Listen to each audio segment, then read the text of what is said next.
waxaan ahay macaamiil internetka Hormuud DSL Plus isticmaasha awal waxaan haysanay mid speedkiisu yar yahay 1 MB ah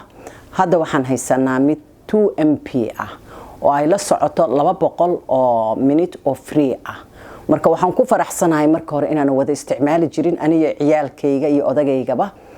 laakiin hadda ay isticmaalaan aniga iyo ciyaalkayga iyo ilmahayga iyo umad kale guriga ila joogto almost 8 qofood ayaan ku isticmaalnaa sidii horena waad ka fiican tihiin awal iyo hadda isku mid ma tihiin speedkiinu hadda sareeya differentka u dhaxeeya awal ma haysanin 200 minute ee freega ah ee telefoonka ilmaha iga soo wacayaan ama aan ka wici karo cid aan doono waa ka speed wanaagsan yahay internetkii hore